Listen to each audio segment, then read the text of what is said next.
Zlurpcast!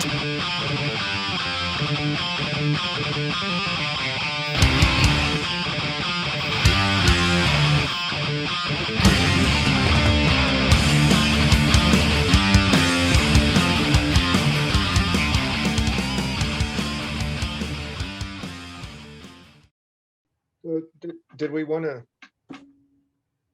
This is it. Xtreme, start it. Go ahead. Go. Xtreme, Over to you. over to Xtreme.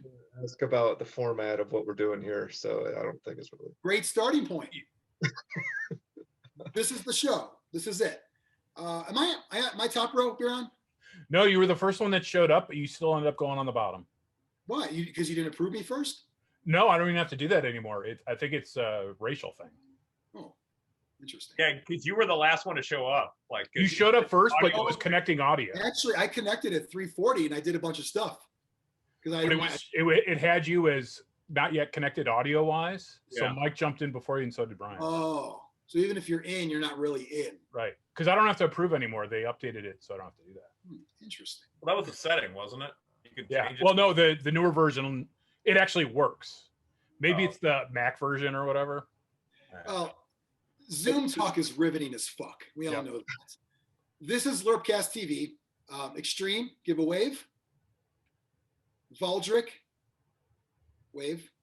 Biran in a Brooklyn Nets jersey, showing off the guns, the new tat there. You are like the white James Harden of this group. Well, different jersey, but so. Same team. Yeah, I'm Jonny P. This episode's a little different. It is neither a bullshit topical episode and not a game review episode. This is kind of a taint or a grundle. Is that what A grundle or a Chad? Chad. I said I didn't get. What does that mean? Chad is like a chode. No, Chad is in. I don't know. Chad's That's a what thing. it said. What's a Chad? Is Chad a taint? Yes. Yeah. Really? Or a grundle. Or a grundle. Wow. I've been out of the taint game for so long. No. Okay. So anyone named Chad out there? My brother's name's Chad, so but he doesn't watch. It's like when if you're named Karen right now, you're going through a tough time. Yeah. Because it's just things are tough. You take a name. So Chad's, I'm sorry. Your time's gonna come one day. This episode, we are each gonna take a game. Not a game worthy of a full-on review episode, but discuss that game, talk about what we like about it or what we don't like about it, and kind of just round table type discussion. So by the end of this episode, you will know of 4 games that maybe you knew of before, maybe you didn't, maybe you knew a couple of them, and you might know a little bit more about those games and might say, you know what, I want it, or I definitely don't want it. Like Mike in our last episode's like, thank you for not selling me on Necromunda. I still don't want to play. And you're welcome. Xtreme hates us so much, he didn't fucking show up. So Necromunda episode. Let's try to get it right this time. Mhm. All the way up. Yep. I couldn't find it, so I got to do this a little We bit should longer. do it instead of Pachow. We could do it Pien. Oh, I actually haven't. Yeah, Pien's good. Pien's good. I have a new idea, and I'm going to throw this out to not Biran, but either Xtreme or Valdric. If one of you wants to step up and take on a role, time stamper. So at this exact moment, how far are we in? Biran would have to tell you, but track it so we can know to put the link up there. Because I scrolled for the last one, I couldn't find this. Now I did it again. I'm going to find the wrong one now because I did this. Maybe I'll do 1 up when I'm talking about doing this, but then 2 up when it's actually this. Mhm. But I couldn't find it. So a timestamp would help. If anyone wants to take that role on. If one of our listeners wants to take that role on, it's kind of late, but if you want to jump in like first, 10 minutes, 36 seconds in, please reference that zone. Pien. It's on the spreadsheet, so yeah. That's how you talk. Pien. All right, so we're taking a game. We're going to go into it. Who would like to kick it off? And it's not going to be me. Who wants it? Who wants the rock, if you will? I'll go. Thank you, Xtreme, for having at least one ball for this. Survive. I got to jump in already. That font is called Feast of the Flesh. Look it up. They've used an existing font for their game, and I bet you they didn't pay to use that either. Already one mark higher, lower. One for theft or one for, I don't know. That's called Feast of the Flesh. Fun fact. Look that one up if you want it. Defont.com. Anyway, that's all I'll say. Xtreme. Sorry. You I had have to to jump pay in. to use the font. Well, I mean, you're supposed to. You're supposed to. If you're using a font for any kind of revenue generating thing, such as a game, you're supposed to actually get approval and pay the license. owner. Yeah. I mean, it's that's your logo. Theoretically, it's not a company logo, but it's a game logo essentially. So if we want to use it, like Biran does, like the typewriter thing there, we could use it, but you're supposed to do that. Now, you know how many bands are out there that all use Bleeding Cowboys font? Look that one up. There's at least 6 country bands from your town, whoever's watching in your town, that use Bleeding Cowboys font. All right. Anyway, fonts aside, I'm sorry, Xtreme. I was going to cut it off. Mike's like, are you sure? No. So I feel like I've learned something. So it was, Feast of the Flesh. The more you know. The more you know. Knowing is half the battle. And Xtreme, what's the other half? Blue lasers and red lasers, mostly. Yep. There you go. So Survive, it's a game that I really like. It's a 2 to 4 player game. You put out meeples. You're basically on an island that is sinking into the ocean, volcano. Pretty cool. But you put out meeples on 2 different tiles, and there's a number underneath each one. Then I think it's like 1 to 5. So then you have to get your meeple onto a boat and get the boats off to one of the little corner adjacent islands before the island sinks into the ocean. And there's sharks and there's whales. There's all kinds of cool stuff, and the island sinks from the lowest up to the highest, so you can kind of see the where you can be safely. So you're also sending the monsters towards the other people's meeples and trying to destroy them. So it's pretty cool. I like it a lot. Distracting to get them to go that way, or? You roll a monster die after you've moved your meeples, then you have like a monster turn, and it tells you whether you move a whale, a shark, or. So it's like a players and then like an AI turn, sort of. Yeah, but every player gets that monster turn, so it's like your turn, then your monster turn. And do they get to choose then their movement? Yep. Okay. And there's an assigned speed for each monster, so it's not like it's not too crazy. But that risk, like if you put your stuff in a boat, and you can share boats with people too, so you can hop in someone else's boat. It's pretty cool. Are there weight limits on the boats? No. Okay. No weight. Body positive boats. Is there fishing allowed on these boats? Sure. I mean, so the boats too are shark proof, but not whale proof.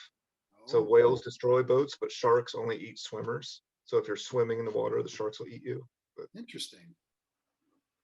These are advanced boats. They almost have almost like shark proof kind of encasing there to make sure. yeah, I mean they're super cool boats. I mean they're Are there models? no. Oh, people. It's they're like little wood trays, so they hold 3 meeples. okay. Oh, like the Game of Life. Oh, those are models. I asked if there were models. Those are models. They're meeples, but that's a boat. When are you going to paint them? Yeah, exactly. Never. And there's the sea serpent. Ooh. Super scary. Awesome. I like it a lot. Any Okay. expansions? There is. It's not that exciting, but I think And does the expansion fit in the core box? yes. Yeah, because it's a super simple expansion. It has dolphins and octopi, I believe. Do the dolphins help you? Are they good? Yeah. You can ride on the dolphins, so that way you can swim faster. I've heard stories that in real life dolphins will do things to you that you don't want them to do. Yes. Dolphins will ride you in real life. Yes. A lot of scenes were left out of Sequest DSV. Yeah. But there was a lot of stuff we weren't supposed to see. For some reason, I have a New Year's poster colored by my daughter, I think. in my game. 2019. She's Last better of- than me at staying in the lines. You know what? She was just happy that it was last of the good years. the old times, if you will. We're in the end times right now. Before the dark times. The fall of the Empire. Xtreme, how many people can play this game? 2 to 4. Okay. Is it good with 2, or should you have 3 or 4? 3 or 4 would be better. 2 would be a little, I don't know. I can see where with 2 you could very easily kind of get on your own, be doing your own thing, and almost be playing separately at the same time. Okay. How did you hear about this game? I played it at Saul's house at a Blood Bowl tournament first time, and it is kind of for that crowd. It's kind of a easier entry, kind of a dumbed down game for what they normally get into. Yeah. So every year I go back to Saul's house and I would demand someone play this with me, and they're like, I guess. Yeah, everything connects to Blood Bowl, which I hate that it's like the Kevin Bacon of gaming for us. So would they play with you as sort of like a pity fuck? They would, and then they would get their Red Dragon in or something out that has like 1 billion things all over the table. They're probably going to play that. Some beers. Yeah, either would you say if they've been drinking too much, they'd play that, or as a precursor to the proper drinking with games? The pregame? Pregame. This is a I pregame? think it was just really to appease me. Otherwise I don't think it would come out of the closet. No offense, but do you really think people care about you? Some people do. At Saul's house? They care? Some of those people do, yeah. Mike? I mean, Saul's a good host. He He's a pretends great to care. Oh yeah. He's a great host. But to be fair, Xtreme, you used to be somebody in the Blood Bowl scene. No offense, now you're not. Right. The Blood Bowl crop has moved on. Like, yeah. You showed up, you're like, and they're like, who is this guy? Big man on campus. Yeah. That's happened before. A lot of Blood Bowl coaches, Biran coaches, have gone away and come back and expect to still be top of the fucking food chain. And you come back and like, who's that guy? At this point, Xtreme, this is a hard sell of a game. If you brought this to a Blood Bowl tournament, so let's play it. I don't know if there's enough people that care about you enough to play it. I'd play that instead of Blood Bowl.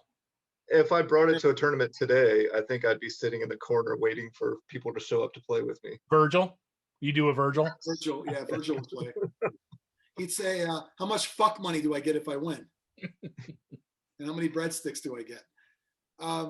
So in this game, Xtreme, would you say it is, for that crowd, the experience, the people like complex games, harder, but for normal people and normal gamers, would you say kind of middle of the road complexity or still on the easier end? It's very easy to get into. It's very easy to explain to non-gamers and stuff, but there is still a lot of strategy and tactics to it. So it's not like a dumb game, but it's very easy to get into, light on rules. Would an NPR tote bag carrying Amazon 40% off buying, sitting at a game store playing snooty person look down on that game? I mean, as meeples, so they would like that, right? Yeah. I don't know. It still may be too light for that crowd. They may want. Is there enough room on the table next to it to have your brunch sit there, though? Yeah. It takes a pretty small amount of space up. So. Okay. So there's sharks, there's whales, dolphins. There's sea serpent.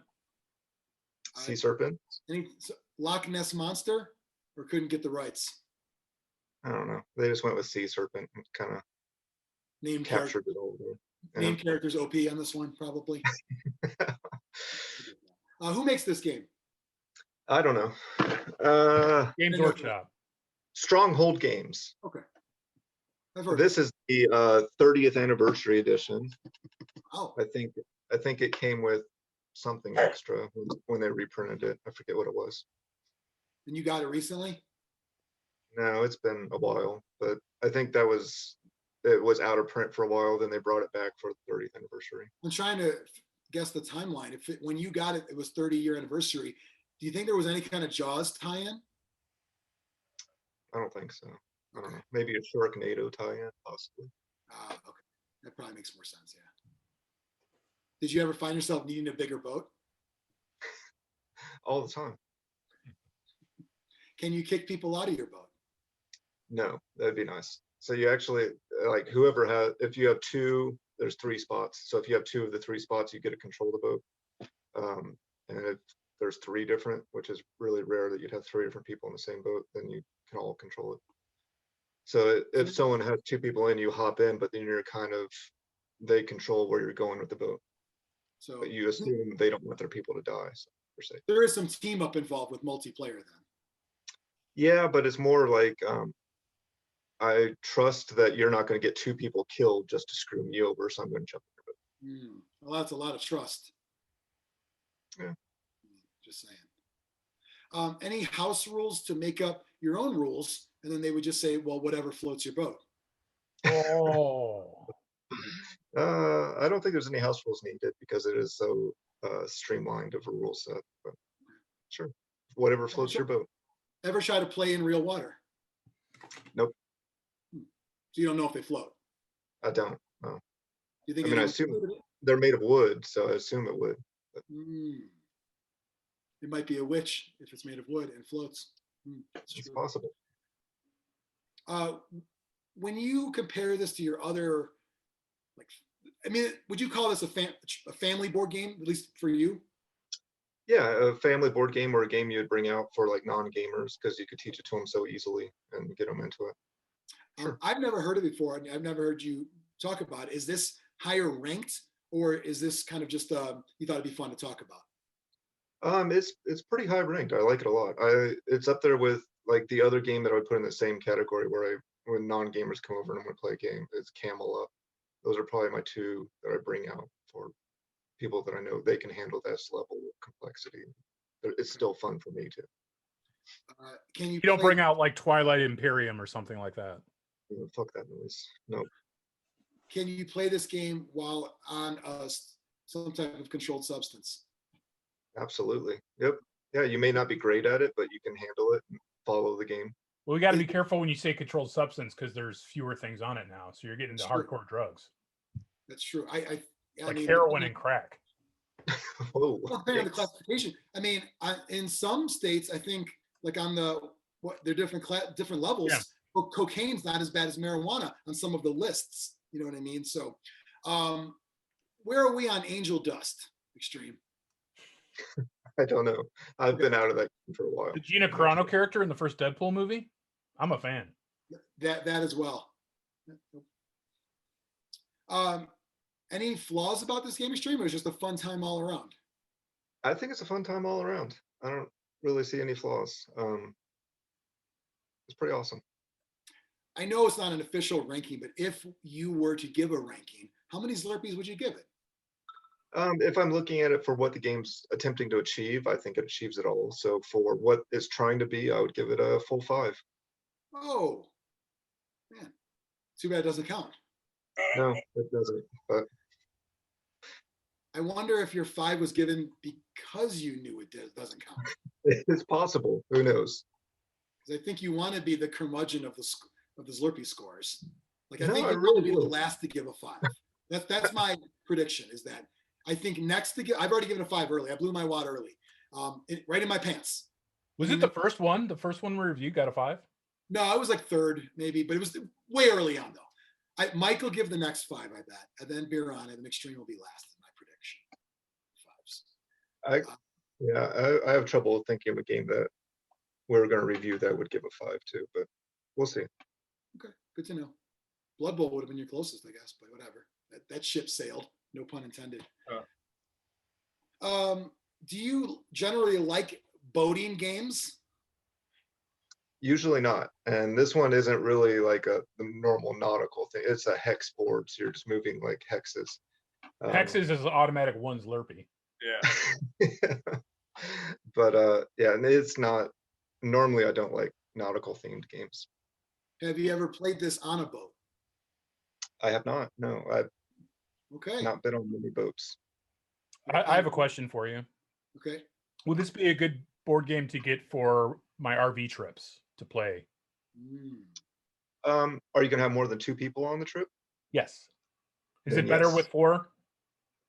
3 or 4, I would say, would be ideal. But yeah, for sure. It doesn't take up a whole lot of space and it plays pretty quickly. I think it says 60 minutes, but like 45. Mike and I 60. could do it in 20. 45 minutes. So I like Biran when he talks about like speeding through games. It's like the Pawn Stars guy. Like the best I can do is 20. Like it says 40 to 60 minutes. The best I can do is 20. It's funny because I was the same way in high school. I judged my performance not solely on the grade, but on if I finished the test first. What does that mean? It was my own scale. No, but you finished first as in I don't know anything, I failed, or I'm so good I finished first. It's a balance. Like I didn't care enough to think about my guesses very much. Because I learned long ago, you only have to know in a multiple choice test with A, B, C, and D as your choices. You only have to know 50% of the content to get a C.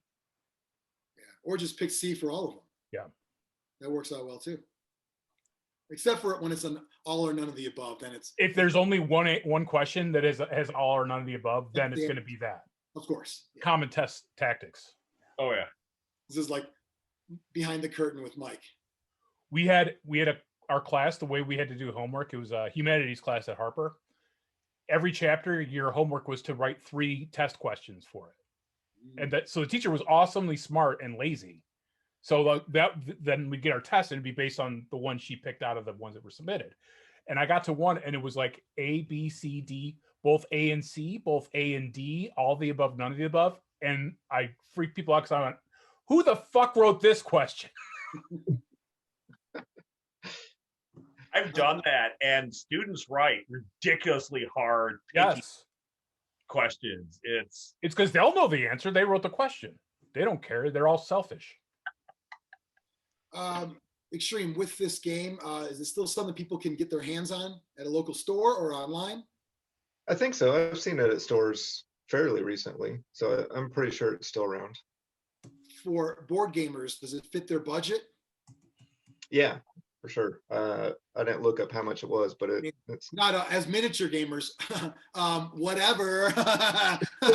We don't have caps. It's under $40 on Amazon right now for the 30th anniversary edition. There is a space version. Are you aware of this? Ooh. Yeah, I didn't see any reason to get the space version if you already have the other version. But then the expansion pack too, I think is pretty cheap because it's really just like a baggie of. Yeah, $16 for the dolphins and squids. It also expands the number of players 5 to 6. And Biran, what friendly local game store website are you on right now? I'm on grognardgames.com, and he says, you don't sell that shit here? Just checking. I thought you were looking at Amazon. And, I was. I don't think I need to help that fucking guy. He's leaving. Yeah, he's stepping down. Poor guy. Tough times for everybody. Your wife's trying to do the right thing, though. I like that. Ex-wife, rather. So, anything else on Survive the Game? Xtreme. I don't think so. Give it a try. Find a few friends if you can, and give it a try. Ooh, was that mocking our audience? Find a few friends if you can. No, it was a challenge. And these hard times when we're all cooped up, like go out, meet people again. Remember people? You're in Indiana, though. You guys don't have to be cooped up. That's true. I was speaking for the rest of the world. Xtreme, you didn't like hanging out with people before COVID. Also true. Yes.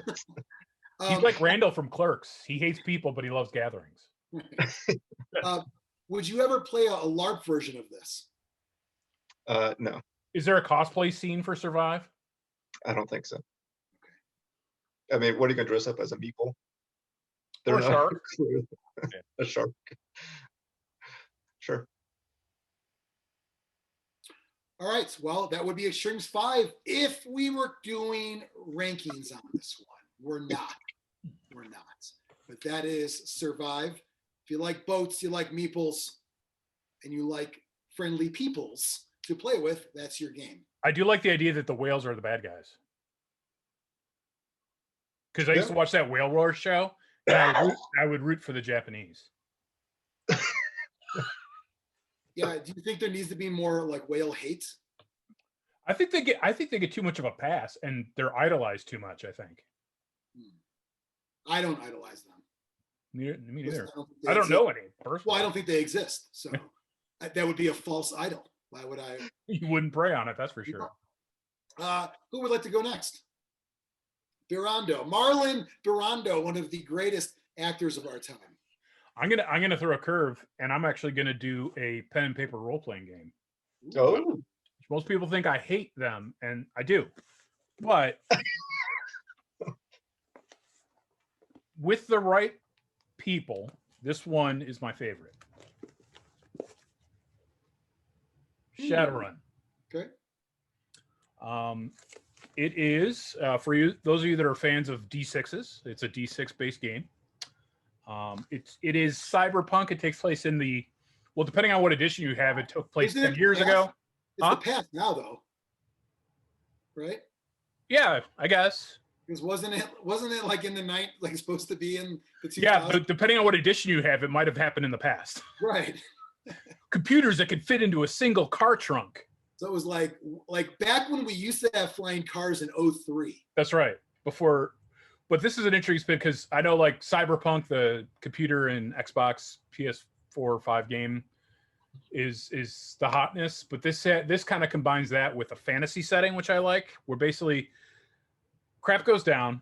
All of a sudden, some people turn into orcs, some people turn into trolls, and some people turn into elves, and some people turn into dwarves. They don't just emerge. People just, their DNA alters and they become these fantasy creatures. But it's in a sci-fi setting of a dystopian future. Every time I played, it took place in Seattle, Washington. It takes place in the real world, modeled after the real world. And it has, you know, the main characters classes would be a street samurai is like a fighter.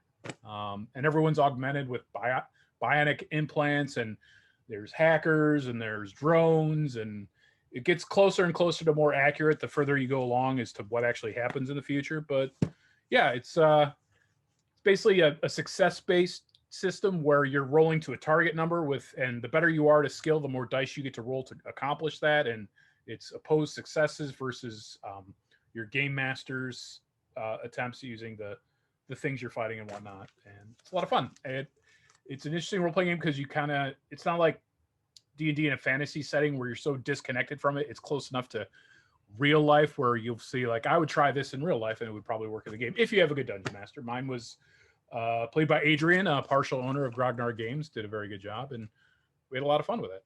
We even got Todd to play, the other owner of Grognar Games, and he hates science fiction. Well, I was going to say, does he roll his eyes with some of the stuff in there, knowing he's such a hardcore fantasy guy? Yeah, and he's also a bit of a Luddite, too, so he played a spellcaster.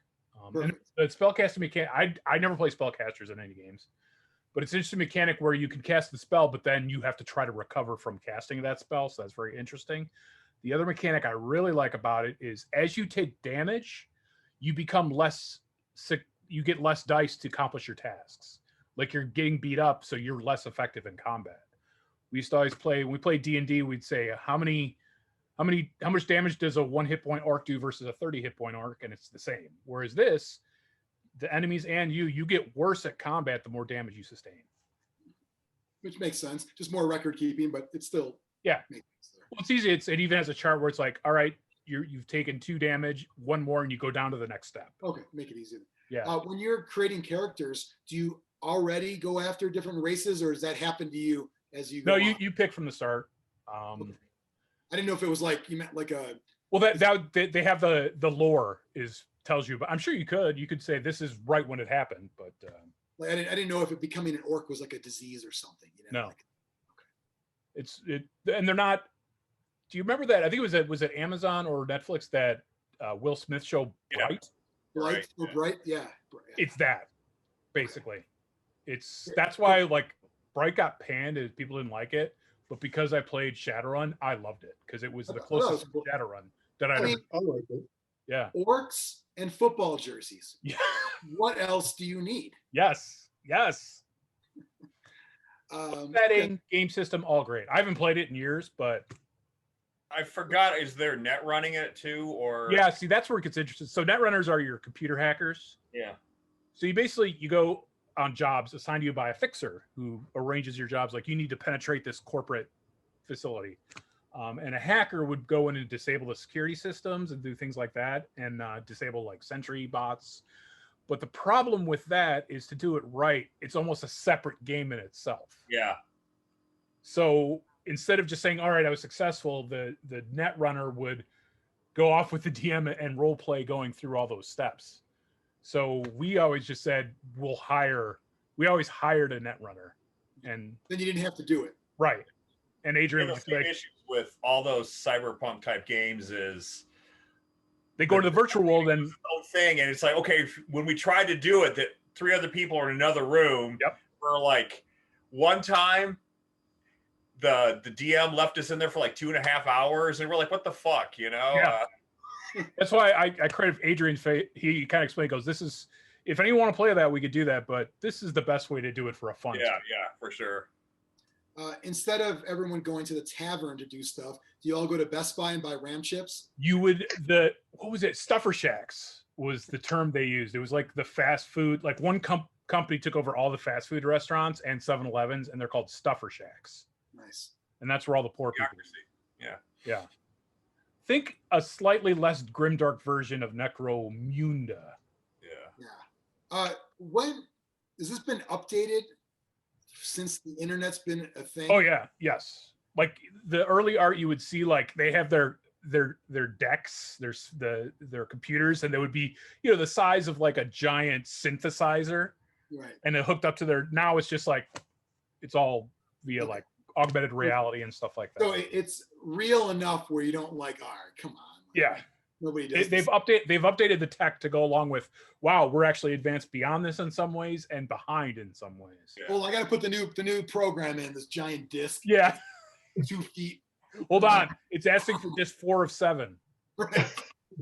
Oh, it's like Adrian. I got to roll to install WordPerfect. It's on 20 discs. I got to update my autoexec.bat file to recognize the high memory. When you I think it would be fun to do one where it doesn't do that, like a retro one. Yeah. Do you think like getting to the readme.txt file, that's when you finally win? Yeah. And it's like, oh, it says here, none of this is real. But like what I liked about it, I think for me the funnest character to play is a street samurai or and I'm going to be very careful, a rigger. Riggers specialize in drones, basically. Okay. So you get drones and you could cover them with guns and stuff like that. And you're sitting in your kick-ass minivan, and your drones are accompanying the street samurai and the wizard. Did you guys always play pen and paper, or were there miniatures you used? For this one, we didn't use miniatures. Okay. You can, and they actually have them. Yeah, they do. Yeah. It seemed like whenever we played Dungeons and Dragons or Pathfinder, we always use miniatures because we treat it almost like a miniature battle game. But for this, it was all in our heads. And normally I wouldn't like that, but I don't know, something about the theming that made me like it. Okay. When did you start playing this? Oh God, was it 2000s? Okay. With early aughts. Crooked Hat Games. Is that where you? At the hat. Late 80s. Yeah. I think I played 4th edition. Big dice pool games. And Vampire followed shortly thereafter. So I always like Vampire was always a game that I was like, that's so weird. That's what the weirdos at the mall play. But I guess the pen and paper one is actually kind of fun.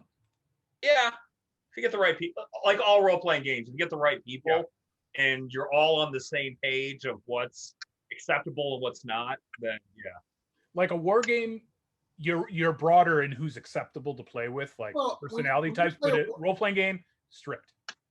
I think, I mean, I know it's all related because this is kind of a roundup of these kind of games anyway, but war games, as much as we joke about rules and discrepancies and gray areas, things are pretty cut and dry when you compare that to other tabletop games. So it's one-on-one, and it either is or it isn't most of the time. With a lot of board games and some card games and all role-playing games, it is very much a collective kind of experience, and you really have to do a lot more, I don't know, of your due diligence of the group to make sure things make sense. Xtreme talked about it in his game. Fun with his family, but maybe with the complex board gamers, more of a, I'm just humoring them, I don't really want to play this. Role-playing games are even more so of the, one bad apple can make this not fun for many different reasons. Yeah. Whatever it is, not taking something seriously, not doing this, or taking it too seriously. Or taking it too seriously. Sure. I'm always in character. My guy's a rogue. I'm always going to kill my own. Like, stop. You don't have to kill your fucking. Yeah, I want to play a chaotic evil character in this game. Like, then you're not playing in my game. Yeah. It's just a lot of extra work. But some people really love the policing of that, like a good DM. So I'm glad those people exist. Well, that's the thing. The good DM or game master is so critical to those games. I had Adrian and Todd are both amazing game masters to play with. Even with you, like someone who probably can be difficult at times. Yeah. Yes. They're both very understanding. Yeah. It's good. But yeah, and Adrian is one of those who knows every rule there is. Yeah. But he knows that his job as a facilitator, he's not trying to beat the players. He's there to challenge them. It's a just different mindset completely. So that's important to have that. Without that, it's very difficult to ensure it's going to be fun for everybody. Would this be the role-playing game you play if you played them again? Yeah. Okay. Yep. Have you felt like, I really miss this? Maybe I could find a Zoom group to play. Oh God, no. This one would actually work okay with Zoom because I think it's fun without miniatures. Yeah. So I think I'd play this one in Zoom before I'd play Pathfinder or D&D. Yeah. Because for me, D&D and Pathfinder, I need the miniatures and the strategy fights to make it fun. I mean, there's still obviously fighting in here, but it's just, are you saying from a visual standpoint, you don't need that right realism, whatever you want to call it? I don't know what it is. It's weird. Well, because I think you tend to do, at least how we play, we did a lot more fighting in D&D than we did in Shadowrun. Shadowrun, it's all about planning and trying to get away from the fighting because you're trying to stealth in or whatever. So it seemed like less of a central component. I find that when people introduce miniatures in role-playing games, you end up doing more combat because you feel like I have to use these models because I pulled them out. Whereas if they never existed in the first place, it's never a thing you have to try to make happen. It just happens naturally. Yeah. Okay. Anything else on Shadowrun? Is there any updates that have been on this game? Oh, there's tons. I stopped following it, a decade ago. But there's a new edition come out probably a couple of years ago. Yeah, and there's some new miniatures that are I picked up a box of the miniatures just for fun. And also Cyberpunk has kind of made a resurgence because of the video game. Yeah. But that's more rooted. There's no fantasy elements in Cyberpunk. It's straight dystopian future. Do you ever wonder if we're currently in a game right now? This game sucks. but it's very forgiving. I haven't gotten to a single combat encounter in a long time. But I mean, I think our current DM, though, he likes the fact that he needs a break, so he put this virus going on. So yeah, we'll see what happens. Hope I make it out alive. Well, it's like when you're playing SimCity and you hit the disaster button to see what happens. Well, I've heard that no players ever made out of this game alive. Nope. I've heard it's like no one's that made it to the end game. Waiting for it though. Any other questions on this one? Biran, what would you rank it if you were giving? These are not Slurpees. They're empty cups. They're shooting blanks out of that Slurpee machine. What would it be though? I'd give it a 4. Okay. It's my favorite role-playing game. Okay. Why not higher? Because it's a role-playing game. Okay. Makes sense. Because there's a high chance that someone's going to be like, I am a dark internet wizard. And I'd be like, I'm leaving. Yeah. My character has signed off. There was an example of this would be, it was actually Dungeons & Dragons. Todd was running a crazy game at the Hat. And it was 25 players. Oh, God. And I went because I felt obligated as his friend to be there. And I'm sitting next to a guy. And he's like, I'm playing a bard and I'm going to initiate bard song. And he reached, and out of nowhere, pulled out a guitar and started playing Red Hot Chili Peppers on it. And I just gave Todd the most scathing look I've ever given a person. What song? I don't ever want to feel like I did that day. You started doing the beginning of Under the Bridge. Yes. Under the Bridge, yeah. Yep. Oh, man. Did he take his shirt off and run slow motion like Anthony Kiedis in the video? I know he looked pretty fit. He probably could have pulled it off. Okay. But I still, it is my one incidence of trauma, of real mental trauma. How long ago was this? Crooked Hat Days, was that 2003? Do you think of the 25 players, he was one of the few that went home to a woman, though? I did. You didn't? I did, yes. And Todd did. So me, Todd, and him were the only three, probably. Wow. Man, Biran, Todd, and the Bard. That's a sitcom waiting to happen right there. I bet the Bard had the hottest woman he went home to, though. All right. Mike, do you want to go or do you want me to go? Sure, I'll go. Okay. Well, I was going to talk about Red Dragon Inn, but Xtreme shit on that.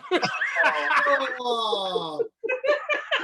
People want to play Red Dragon Inn because they're assholes.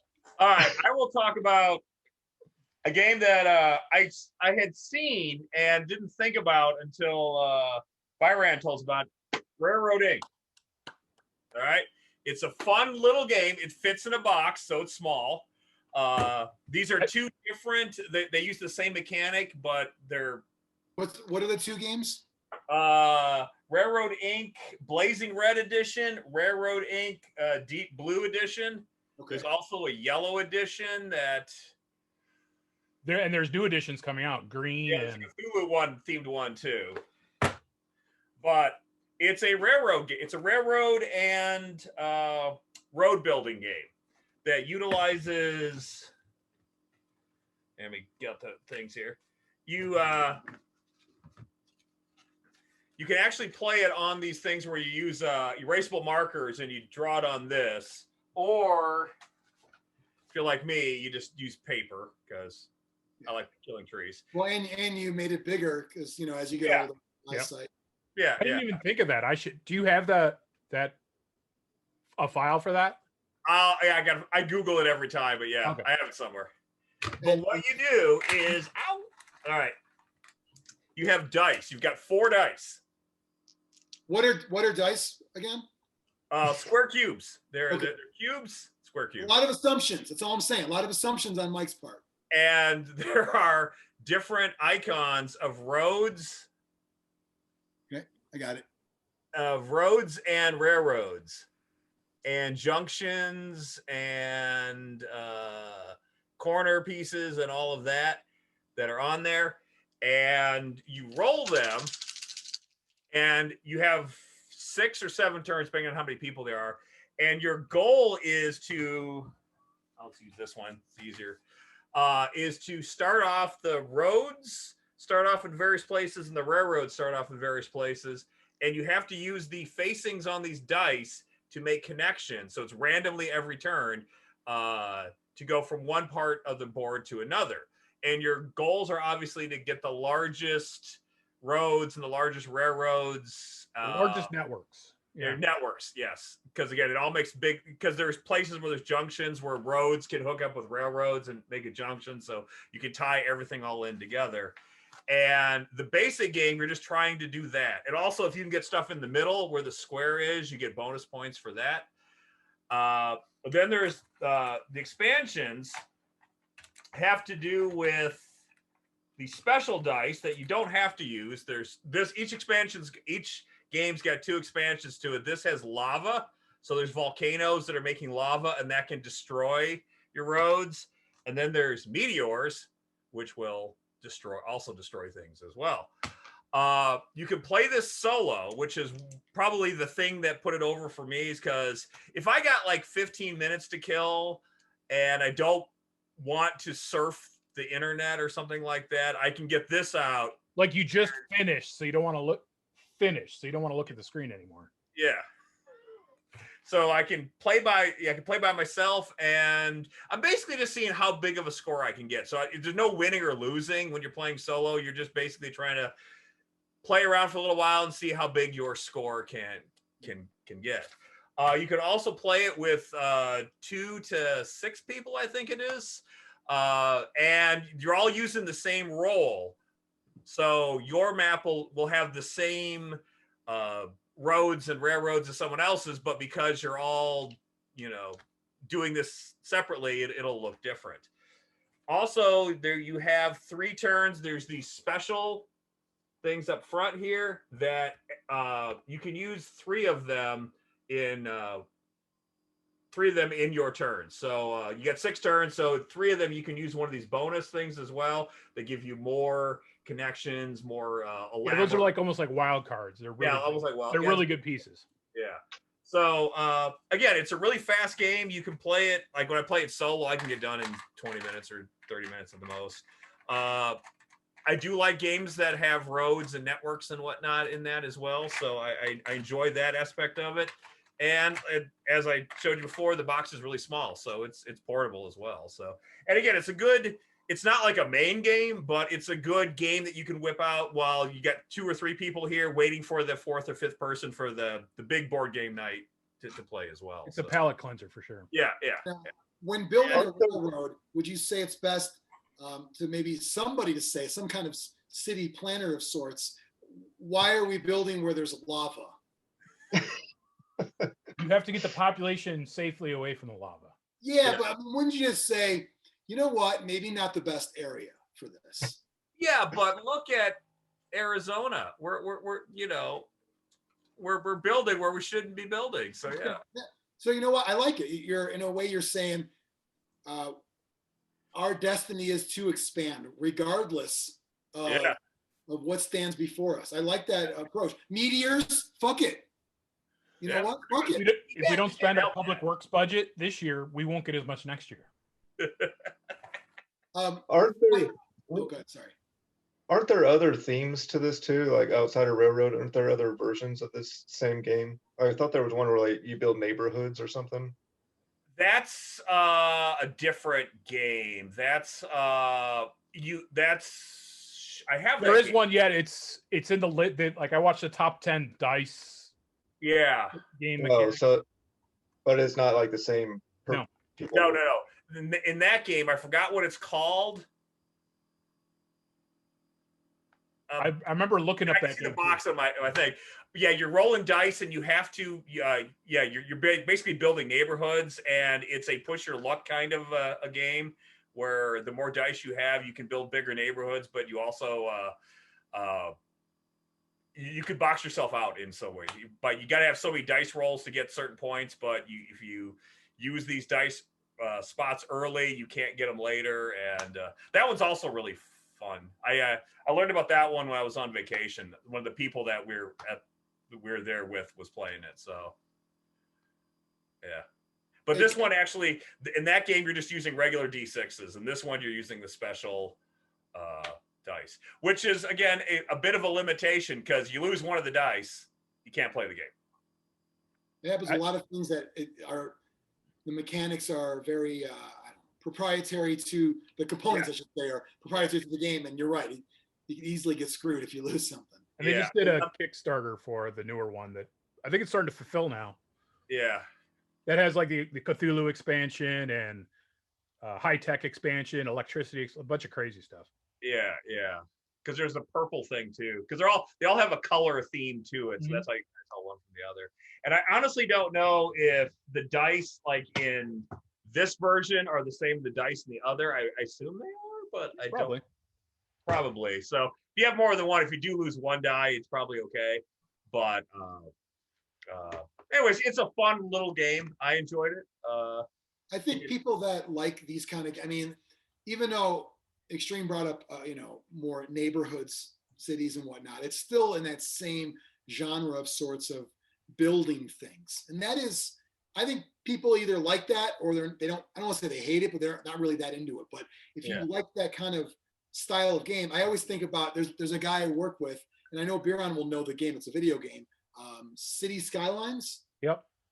So this guy is so into this. He does YouTube videos now, and I always fuck with him because I watched one of them, and it's partly because of my lack of interest in it. So any comments I make are going to be extra condescending because these videos are talking about these neighborhoods he's built and like why he did. Now I went with this here, and so I always do this thing where I'm like, all right, call me crazy.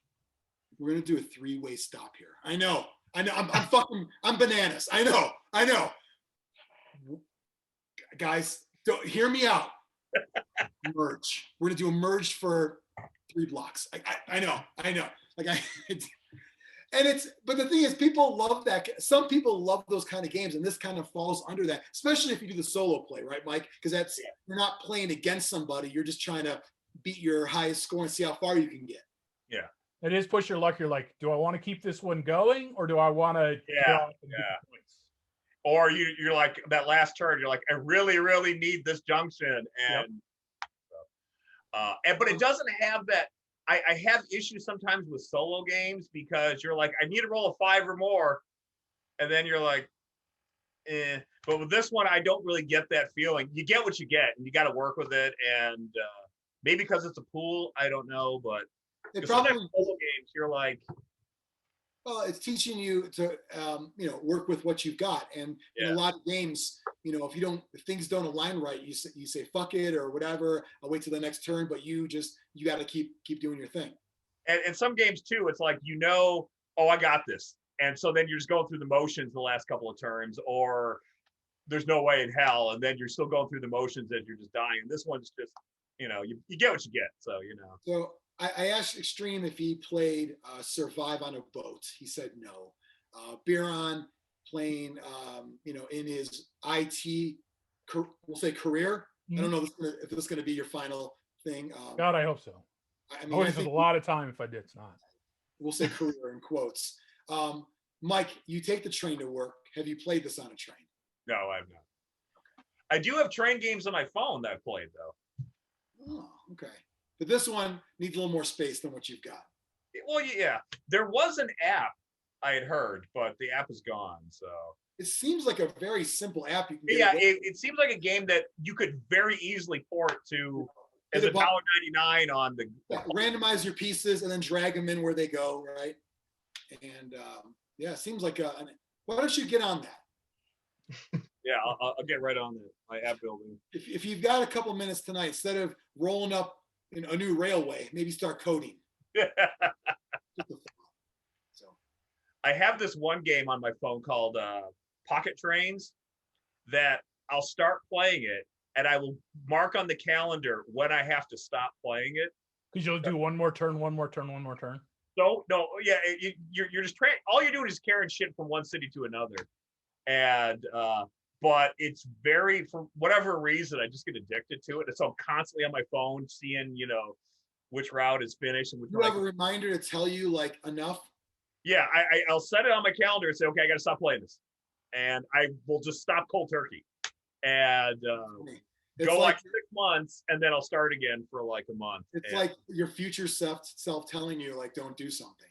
It's like methadone for heroin. A friend of mine told me about this game, and like she said, I've been playing it for like 6 months. I was like, oh, she said it was fun. So I started playing it, and you start off with a railroad in Europe, and you can then expand to other continents and, like Africa and East Asia, West Asia, Southwest Asia, all that stuff. And I was like, how big's your network? And she goes, oh, I just opened my second network. And she goes, how big's yours? And I'm like, same.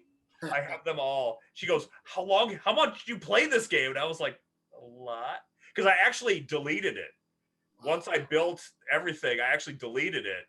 And Katie was like, I can't believe you did that. I was like, well, And then you could be doing lesson plans for your students. I could be grading their assignments, but they like it when I just give them 10. So right. It's like when Vanessa wants to stop playing World of Warcraft. She was like, I'm done playing World of Warcraft. I uninstalled it from my computer. And I go, did you delete all your characters first? Well, no. I go, then you're going to go back to it.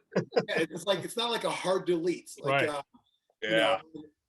In Forgetting Sarah Marshall wants to delete the pictures of her. It's like, well, I don't want to delete my recycle bin though. Right. It's like, well, you got to. The funny thing about the reminder, it's hilarious because I remember, not game related, but I remember at a job I was working, we'd always have these meetings whatever day of the week was, every Tuesday at 9:00. So I sent a reminder in my phone for 9:15 that literally said to me, shut the fuck up. Because the more I talked, the more work it would create for me. Yeah. So it was like what we should do. Never mind. I gotta go. It's a true story. Like I told, because I come up, people, ideas are coming up. Inevitably, though, ideas create more work. So you know what? I lost it. I don't remember where I was going with that. So you just more efficient, really. Any meeting you can get out of without any action items is a good meeting. Well, I'm in my old like corporate kind of days of working before radio. I used to always joke because of isn't that what got you in trouble in your corporate days? You would joke. That was a joke. It was an anatomically correct drawing, not a joke. Not a joke. In fact, it was serious. Dare I say it was a training exercise, a learning. It's an example in all HR training now. But I would always say there would be a meeting to talk about what's going to be in the meeting. There would be the meeting, and then of course the meeting to discuss what we went over in the meeting. And then what I used to do was I would, on paper, I would look around the room in a meeting, and I would like just jot down how much I thought they made, and then I would like do the math. So if the meeting was an hour, how much they made, I bring it down to hourly. Mm-hmm. Then I would take that total and show it to my boss afterwards. Be like, we just wasted $1,230. Like, what do you mean? I'm like, this is a fucking pizza party, as they say in corporate jobs. We could have had, instead of an email, could have done this, but we wasted it by people. Anyway, I digest. Mike, what would you give this if there was, say you're on a train, okay, an advanced train, and you're like, what is that over there? I see little spinny things in there, and you're like, are they making Slurpees? What would like you're playing it on a European like high-speed rail that's super smooth and you could roll dice on it comfortably. Yeah, something really, real smooth. Like in the American one, it's like, I'm gonna just say, well, I know we can make it more efficient, but like I want to put a urinal in my train. That sounds fun. Or we're in America, we have cars. Trains are for socialists. We don't need that. Mike takes one every day. Well, used to. I did, yeah. And I used the urinal on the train pretty much every day. He had had a name on the train. Mike, that urinal had a name. Okay, what? That urinal had a name. He just couldn't get a seat. Just because you peed on the guy doesn't make him a urinal. That's all I'm saying. What would you give it? How many Slurpees? Probably 4. Okay. Why not higher? I mean, not enough lore. Yeah, there's very little lore. It has repeatability, but it also has some monotony to it because it is just the same. And like I said, you got some components that you can lose. It is an adorable package it comes in though. Oh yeah. It's got there's a little magnet. Magnet close. It comes with the dry erase. Yeah. Yeah, you got the little dry erase boards and take them off. I like the art. Yeah, you got the little dry erase, little erasers on it, and nice little package. I think they probably figure we're repurposing dice in all the games, so let's go all out in the box. Yep. They pulled the Dungeon Saga on it. Yeah. This game is just like Dungeon Saga. You like Dungeon Saga, you'll like Railroad Inc. They go to their finance department. They're like, all right, this is actually Cool Mini or Not too. So. Oh wow! I had no idea. That's not Cool Mini or Not. That's Come On Game. That's Come On. That's CMON, as some say. CMON. I wonder if in the Dungeon Saga pre-meeting, if they're planning the game, they're like, go to the finance department, budgets, and the line for like the box. Yeah. Just got like someone went in after hours, wrote 2 extra zeros on the end on the budget for the box. They reduced the budget on the miniature quality. Right. All in the box. We've got nothing left. We're putting it all in the box. And I'm like, that's fine. That's fucking fine. I love the box. Love a good box. We all aspire to come in a box one day. Anything else on Railroad? Nope. Railroad Inc. Railroad right?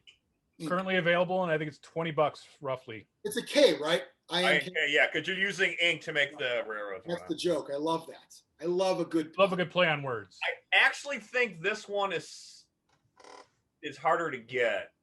I actually had to buy it secondhand, although it's beautiful. I think they reprinted because I'm seeing it on. Okay, that's good. Yep. Okay. Maybe I got the shaft. I don't know. But when I got the red one, the blue one was available, but I just got the red one because I like meteors. And then when I said, "Oh, I want to get the blue one," and then I couldn't find it. Yeah, I only have the red one because the blue one was harder to get for some reason. Is that like a $20 game? Yep. Yeah, 20, 25, something like that. Yeah. People ask. I know. Mike, is there a print and play option? Someone's going to ask. You origami the cubes of dice. To be honest with you, I think that's why the app disappeared. Because if you have the app to roll the dice, then you just need paper. Yeah. Print this out. Well, that and someone's probably already made a 1 through 6 equals these symbols anyway. Yeah, you can do that, but that's too much for you. But you never underestimate the work someone will go through to not pay for something. Exactly. This is something that our generation does not get. We don't understand. Like at a certain point, we buy it. Like it might be early in the process or later, but we don't see the time and effort outweighing the dollar. But the generation after us and the next one is all about how do I get it for free? That's why I ask. All right, fair enough. On to me. I touched on it a little bit in one of our multi-game episodes or game types episodes. It's a game called Viceroy. It was originally a Russian game. Biran might appreciate that. This is the alt cover. Yours will vary. It's a variant cover. Did you have to buy 250 copies to get it? No, it's just a Kickstarter. And it wasn't expensive either. It was, maybe $40 Kickstarter because they give you a mat and everything else. I highly recommend you find a mat for it, though. It does help the experience. Neoprene mat? There's a mat. One Zlurpee automatically. Yeah, it is what's a red mat combined word? Rat. A rat? A rat, yep. It's got a nice rat in it. It's actually good that I'm showing it. It kind of displays how the game works. There's this many turns, and there's 2 phases in every turn. And in this game, you are bidding on characters. And that's where they would go in there. A couple examples of these characters. You've got hi, Captain. I don't like these sleeves. They gave them for free in the Kickstarter. I actually might de-sleeve them at some point. Sometimes more trouble than it's worth, There should be a law. Warlock. All cards have to be the same size in every game. They did square, whatever. They gave sleeves for free. Berserker. So you have a Biran. Really cool artwork. The cards look awesome. There's, I don't know how many, 60, 70 or so characters in there. And that game mat here, basically you are bidding on them. There's an auction phase every turn. And so what type of gem, you've got yellow, green, red, blue. The enhanced version have these colors, which, by the way, I'm going to touch on why Xtreme overcame his color blindness when we played, and these helped. Because he won. He won the game we played, and I think if we used the actual counters in the game, he wouldn't have fared so well. But he used touch, a different sense. Kind of like Daredevil. His other senses overpowered the lack of sight. I know I should have been proud of him for overcoming, but I was actually mad. Because he won? I was actually mad that he won. I'm like, he's missing a core component of the game. Now, Xtreme, as a colorblind person, do you get better parking? No. Here's the problem. He does, but it's color coded and he can't find it. So is it true that colorblind people only see black and white? Yeah. Is it true you see black and white in person, but you dream in color? Sure. I don't know. Let's go with that too. I have taken a photograph of, we have a colorblind test in a sensory lab we do, and there's supposedly some things that colorblind people can see that we as color vision people cannot. And I've sent him photographs of this. Say, can you see this? And he goes, yeah, it's goatsy. One of the other things that colorblind people are better at is finding camouflaged things. So like a snake within leaves, colorblind people can see it easier than. But would you know if it was a poisonous coral snake or the one that's not poisonous? I mean, I haven't done my research, so I wouldn't know. I would just know, hey, it's a snake. I'm going to give it its space. Red touch yellow can kill a fella. Mm-hmm. I think it's pretty. Mike's like the Professor Xavier. Like he's basically like trying to find out like how to get the most out of your powers. I love that. Well, I was actually trying to find a colorblind student, so I could actually see or determine does this work? Because it says it works, and no one would ever admit to being colorblind when I was so excited about. Were they ashamed of it? Is that something? I was gonna say, I don't know if it's ashamed, but I think maybe are they becoming obsolete? Xtreme, are you one of the last? Because they have those glasses, right? I mean, Mike, as a biologist, I mean, at a certain point, would that trait just go away? No, because of all four of us, Brian's the only one that's reproduced. Yeah. Good point. Yes. Oh, so colorblind fucks more. Got yeah. It. Okay, that's fair. That's science right there, kids. Yeah. Are any of your offspring colorblind? No, but my daughter's carrying it because it's on the X chromosome. Oh, so she's going to spread your illness. And your well, she could. It's a coin flip whether she spreads it or not. Yeah. Well, a boy, I guess. Well, either way. Right. No, either way, yeah, she's gonna have the eggs are gonna have it. But your brother's colorblind too, isn't he, Taylor? Yes. Yeah. So we both drew the bad X there from my mom. Yeah. When people ask me if I have any handicap friends, I use Brian as a reference. I use you. I say some of my best friends are colorblind all the time, so you know. What's the disease where your head is way bigger than it should be? Macrocephaly. Yeah. Yeah, that's what I am. I just thought it was called Biran. You got a Biran. You got the Biran gene. He's got the real term. Like Peyronie's disease. Like I just call it broken dick. What's the sausage finger one? Sausage?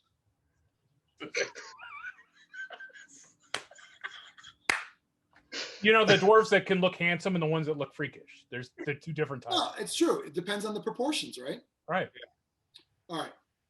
Speaking of dwarves, there are dwarves in the game as well. One of the characters. See, we're going to tie it all together. So anyway, you have the auction phase. You're bidding on these things. The whole purpose of this game, I think it's probably best if I show you a picture I took. I asked to play it today, and Heather said, yeah, let's play it, because I kind of forgot how things work. And I think it's important to talk about a game that you've played recently. We built is that a shot at us for not playing long games long? No, I mean, you guys all did a great job. I wanted to pick this game, and I'm like, fuck, I should probably remember some things. See if this shows up. It probably won't. Email it to me, and I'll actually put it in the video. Okay, we'll do that too. Now? Well, this is like real. This is like the fucking Spaceball scene. Is this happening now? Yeah. So here's the base of my pyramid. Okay. So on these cards, a lot of shit's going on these cards. You don't have to do 5, 4, 3, 2, 1. You can. There's a lot of benefits to that, but you're building like a pyramid of power of sorts by using these characters. All of these characters have different things on the card. Sleeve's coming off because that's ruining this. So on the captain, if you played him on the first level, it costs you a gold or an emerald to put him there, and you get a law card as a reward. It's kind of like a special card, allows you to do certain things. If you want to put him on your second level, you got to pay a blue and a green, and then you get 5 of any type of currency you want. So the higher in your pyramid you play them, you have to pay all of these. But not just the one it's at, but everything below it as well. Yeah, but the reward you get, which is the next thing you only get. So if you played the captain on the 4th level, which I did, I got 12 victory points essentially, which was huge. I mean, that was almost pretty much won the game to get that many. But I had to wait to get him to the 4th level. If I played on the 1st level, all I got was a law card from him. Not that great. So a big part of the game is the random side of who's coming up in the draw. So 4 come out. And every round they go from the first chance, like you get one auction to buy them, and then at the end of the round they go to the top side. You get a second chance, and then new ones come in the first group. So at any given time, depending on who's bought, you've got between 4 and 8 to bid on. Before I go any further, I will touch on you can play from 2 to 4 players, but like a lot of games, it's different with 2. It was still fun. We still had a blast earlier, but I mean, to start the game off, when you're setting up the game, it says for every player, put 2 of that type of gem out there. Okay, so that's fine. So there's 2 of us. So I put 4 blues, 4 reds, 4 yellows, 4 greens. Then we each take 2 of each and then put 2 back. And you're not supposed to know. Problem is, we know what it started at. I know what I have behind my screen, so of course I know what you have. What I try to do with 2 players is make the pot just like jumbled up. So like, and maybe even like in a bag or something, just because you have to know how many's left because you can't grab things that aren't there. However, you don't want to do the math. So I try to, like, if you play 2-player, don't constantly do the math. It doesn't help a lot anyway, even if I know what you have for money, but it's better not to know. When you have more than 2, obviously there's another variable, and thus you're not going to know. That's the one kind of flaw, in my opinion, with that. But as you're playing throughout, and Biran will have the picture in the video, but I do want to just show one more thing here if it kind of makes sense. Ignore the boxer shorts. I tried to make sure my PP head did not slide through there. Notice the tokens on there. So as you're amassing things, there's different ways to win, and that's the key of this game. By completing circles of the same color, that's one way. By getting just straight up victory points, that's another way. By getting a full set of like a science, a shield, and a gear, that's 12 victory points there. So when you get to the end of the game, and this is really, I mean, the fun thing about it is you can feel like you're doing great. And sometimes you just don't know, because as you go to the end of the game, here are the different, it sounds like a lot of steps. Actually, the rulebook's only 8 pages. It's not a complicated game, but the most complicated thing is there are a bunch of different ways to amass points. So my recommendation on this game is to pick 1, maybe 2 things to go after. Because if you try to do a lot of little things, it's going to suck. Because there's things that multiply and this and that. And it's like, if you're trying to do a little bit of this, a little bit of that, it's not always great. The other thing is there's these cards in the game called law cards. These are things to just do, like either gaining extra tokens, switching things in and out. I had one that said, take any token on one of your cards, exchange it with another player. So it's almost like diplomacy type stuff between the 2 kingdoms. If you get to the top and you have like a 5, 4, 3, 2, 1, there's a huge bonus at the top of that. If you get to that 1, costs a lot to play it. I almost got there in this game. I was on the last turn, and they have it set up very uniquely where at the last turn 12, right? Last turn of the game, turn 12 is usually the one time to try to claim the top of the pyramid. And I was ready. I had 5, 4, 3, 2. I only had 1 blue, whatever, it's not a ruby, but a blue token there. Like, it would have cost a shit ton more. I had no chance putting it out there. But if I would have probably pooled my money a little better at the beginning, it probably would have happened. But you get a big bonus for that. But you don't have to. I play where the bottom row keeps it. And so there's, depending on what you get when that character comes up, is going to tell you what you should probably go for. So I just love the fact that there's countless ways to win. The 4 of us could all be playing. We could all be going for different things. It's not hurting each other by going for those, but we both might want a certain character for whatever they're doing. Like, I want this guy because I want to use him at level 2. Well, I want him because his level 3 is going to help me. So there is some bidding involved. If you don't, you could choose this. In that auction phase, you put a coin out or a token, you reveal it. If you reveal none, you're passing. You can grab 3 from the bank to help you build up some resources there. But you're essentially hiring characters to help build your pyramid to amass the most points. And I thought it was pretty fun. I always forget sometimes, like, kind of, that I do keep game sheets and whatnot and things that, like, old tallies of the past, because we haven't played in a while. And it was funny because when we first started playing, our scores were like, 40 in the 30s. And as we got better, there was one game where it was 191, which I'm like, oh my God, because we played this one and I won 74-61. And I thought we played okay. Xtreme, I'm going to give you some credit here. Here's the game sheet from our game. So Brian is B, 71. Colorblind, a game where, playing with a handicap. Yeah, 70. Literally. I had 44. I was worst. Heather and Jenny were 1 away from each other in the middle there. So Brian kicked some ass. Do you remember anything about this game, Brian, and why you kicked everyone's ass? All I remember is I focused on one thing, building the 4 cards together to build the full color circle to get the points for that. That was my primary focus, is going after those victory points. So when you put the cards together in the pyramid, you want to get the colors to match. In the end phase of the whole game, you can spend your money to essentially paint them. So if I got yellow, yellow, yellow, red, I'll spend a yellow one and turn it into a full yellow. And that is one valid strategy. But if you don't have multipliers to make those into more, like for example, I think I have some of these here. Here's one that makes all of the full red circles worth wherever they're at in their level. So if it's at a level 3, it's 3, and then 2 more. So now they're all worth 5. I found if you don't have the multiplier for the full circles, that's not a great way to get a ton of points. I think you had a bunch of those, which made it because you don't get a lot for that. It's just crazy though that every time I've played probably 6 times. I've gone for different things, and I've been surprised that, wait a minute, there's like, it looks like someone's going to win because you see tokens on their cards, but you just don't know. And especially the last 2 turns of the game, because you're at the top of the pyramid or one below, the rewards are worth so much that somebody could really pop up and gain like 20 victory points in the last turn, and you just don't know. So there's just a shit ton of ways to win. It's a fantastic game. There is an expansion.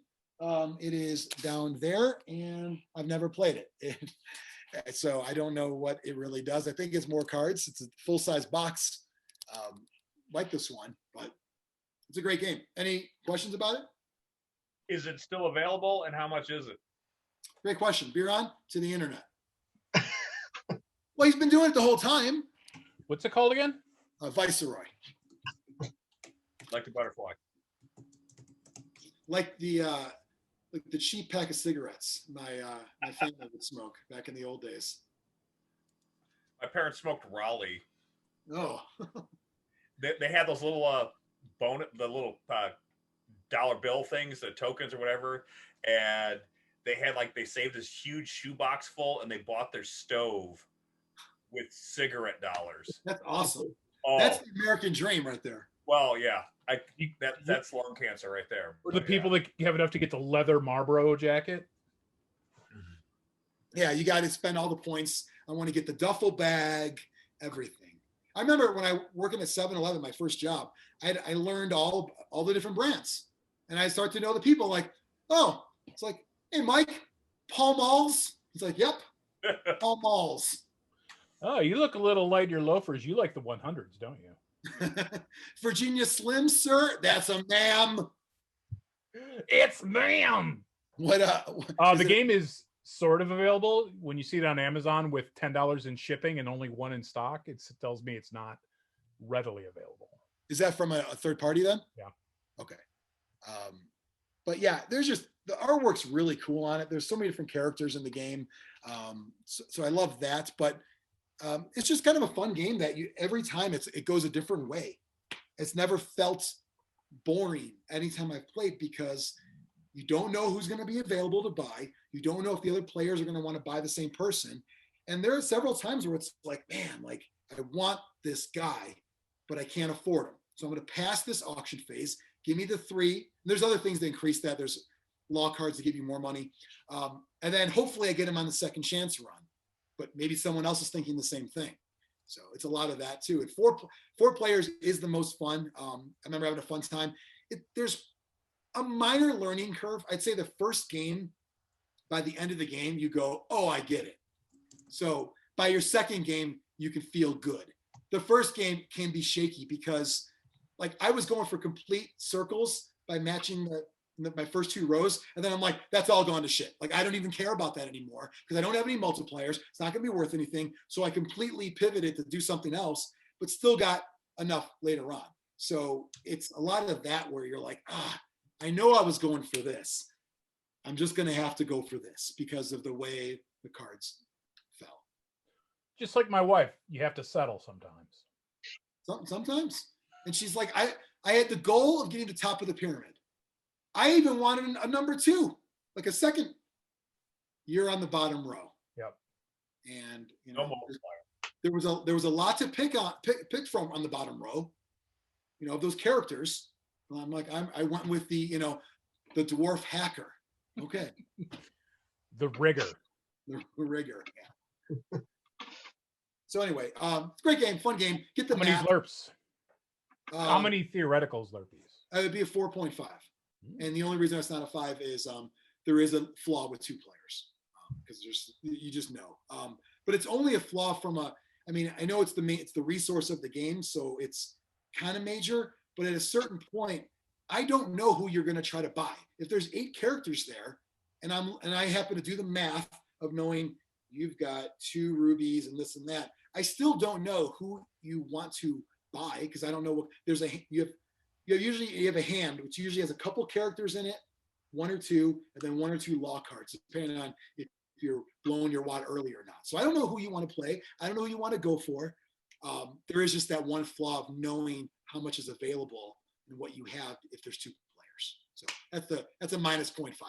A 2-player game is hard to find, because Battleship. Yeah, well, good 2-player game. Dare I say, I mean, we all gravitate. I mean, this whole show is about primarily 2-player games. What we talk about 95% of the time is about wargaming, which is not war games, but it's a skirmish game or something where there's 2 players, and that's the game. There's variants for more, but and it's never as good. Never as good. That's the game. Sounds good, but never. It sounds right on paper. Sounds like a good hangout, but on paper that threesome sounds good, but right. I don't know what to do with your free hand. And well, someone's gonna feel jealous and left out. It's gonna happen.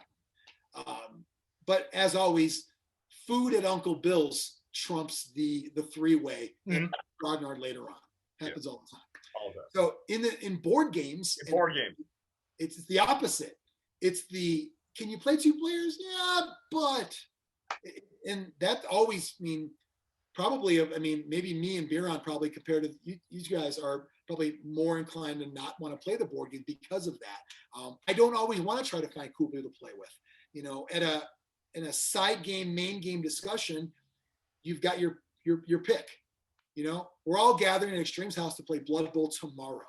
What's going on tonight? So you're like, all right. It's like you're at a school dance, like scoping out who's there. Like, all right, give me Randroid. Give me, I can get Saul, but they're going to be a little baggage with that. There's going to be a couple of hanger-ons. I don't know if I want the baggage. So we're picking our teams. And that's how you determine how you're going to play these kind of games. That's too much work for me. So I'd rather just jump into one than be the creator of that. This game is way better with 3 and 4 people. I guess you could play more. I think it says 2 to 4 in the box. Oh, but you run out of tokens. So I guess you can double up. 4 is probably the max because there's enough in there for resources. In fact, fun fact, I lost one of the rubies. So when we played with Xtreme and his wife Jenny, me and Heather, I had to have a dummy ruby thrown in there. Nobody wanted the pseudo ruby. Nobody wanted that. Derp ruby. It was the last one taken. Nobody wanted it. It was like, I don't want that because there's enough in there to play with 4. So the base game does not have 3D tokens. The base game has these typical, just regular old cardboard. So if you are colorblind and playing this game, you should probably get 3D tokens because they're ribbed for extreme pleasure. I will say, I was going to get the upgrade anyway, but I think Xtreme thought maybe I was, being accessible for him. I'm not going to build a ramp going in my house, not doing that, but I will buy the gems. You can use whatever you want, but make them different sizes. As a colorblind person, Brian, do you have to communicate like Helen Keller did? Things on the hand? No. Okay. And B, are there jokes about you like, I answered the phone, but it was an iron or what? Wasn't that like one of them back in the day? Mike probably knows all those. That's sort of like Mike's generation told me the jokes. Yeah. All the Helen Keller jokes. I didn't even know who the fuck she was when I heard the jokes. It got me to look. I couldn't. There was, Is there a scene of Brian getting water poured on his hands and finally understanding? But Xtreme did well, so that was nice to see. Did we let him win? I don't know. Time's going to tell on that one. The score sheet said he won. Like there should be a Hollywood movie about Brian winning that game, despite his handicap. Yeah. I could see it being a Hollywood movie, like if in real life he didn't win, but the movie we made him win. Right. You know, like it's based off of what could. Well, they would make him lose, but then they do a sequel where he won. Yeah. After spending all of his second place earnings on a Trans Am. Yeah, well, it's worth it every time. That's in Rocky 2, by the way, just in case you didn't get the reference. Well, I mean, as time went on, he spent more and more money. Right. Well, he had the Trans Am. He had to sell it to Paulie. And that's why he had to do the rematch. But selling stuff to Paulie is like selling your army to Mike. Right. You still kind of have it. You still kind of have it. He'll let you borrow it. Then you get the Lamborghini and the robot. Yeah, Happy Birthday Paulie could easily be reprogrammed to Happy Birthday Rocky if you want. So there we have it. This is our first one of these? Sure. I think so. Zlurpcast TV. What'd you call them? KwikHitz. KwikHitz. Spelled with a K. Yeah. Trade. And C hits. Hits with a Z, yeah. So if you like it, tell us in the comments if you thought it was dumb. Like, no, there's other videos with people wearing fedoras that I could watch that talk way better about these games than you four nerds. And say that. And give a thumbs down while you're at it. You know you want to. You're that kind of guy. Trust me. If you're the person giving thumbs down on YouTube videos, this ain't going to be your first thumbs down. You've done it before. That's all you do. It's all here's a video of somebody walking for the first time. Thumbs down. Or the people that get the cochlear implants and they're hearing for the first time and they start to cry. You're like, boo! Yeah. Boo! If it was on Facebook, it'd be laugh. Yeah. Same people. Would you say same people? Thumbs down on videos also do laugh emojis? Yeah. Inappropriate times, like I'm sorry to say so and so passed away, and then you do a laugh emoji. Yeah. It's this person died from COVID. They do laugh and go, what really did they have? Like, did they die of COVID or with COVID? Yeah, you should like tell they me. have their own little tally. And they're like, they're in my family. What do you care? I need to know. As a reader of the article, I need to know all the facts. I like when someone posts like an in memoriam of something and then someone thumbs up, gives it a thumb. Like I always do the cry emoji when someone died. I'm fine. There's no reason for the laugh. I'm the like or the love thumbs up. It's just weird to me. It is weird because what are you thumbs up? Are you happy? Right. It's funny. The other day I read our main news guy here on the TV station. I just follow him only. I don't follow any of the new act, but it was the funniest way he wrote it because it started with, and some happy news this weekend. So-and-so had a heart attack, but the happy news was that he's doing fine. But it was weird is that like burying the lead or whatever? Like, right. It was some happy news, blah, blah, blah, had a heart attack yesterday. But he's doing great. Like, would it be better if he never even had the heart attack? Right. None of it's happy, really. I mean, if you break it down. But anyway, so maybe you got 4 new games you want to look at. Maybe you got 1, 2, or 3. Maybe I don't want any of them. None of you fucks sold me on them. I don't want to build a railroad of dice. I don't want to die in a boat. I don't want to build pyramids. I don't want to play role-playing games with a bunch of fucking freaks. Well, that's fine then. Stick to whatever you do. You made it this far. That's all I have to say. Follow Zlurpcast on social media, Facebook, Twitter, Instagram, @Zlurpcast. You'll get a little snippet of every video every time. Sometimes it's the best 46 seconds of your life. Sometimes it's the worst or best of our lives. Who knows? Zlurpcast discussion as well. Join Zlurp Nation. Link in description. Subscribe. Tell your friends. Ring the bell. New episode every single Saturday at midnight Central Time. Fantastic. I love it. Getting close to 200 subs right now. Let's get to 200. 1,000 Biran's pants off. 200 is in sight. That's all I have to say. You guys, anything to finish on? Anything? Anything to finish on? I finished before we started. No, always. Clean the pipes. It's good. Never go in with a loaded gun. Yeah, clear your head. All right, then. Everyone wave bye.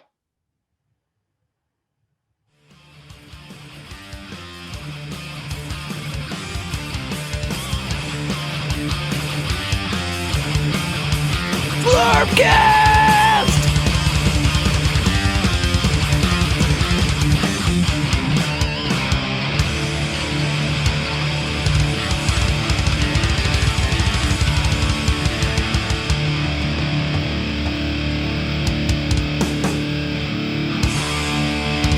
Brought to you by Zomboy. Eat flesh.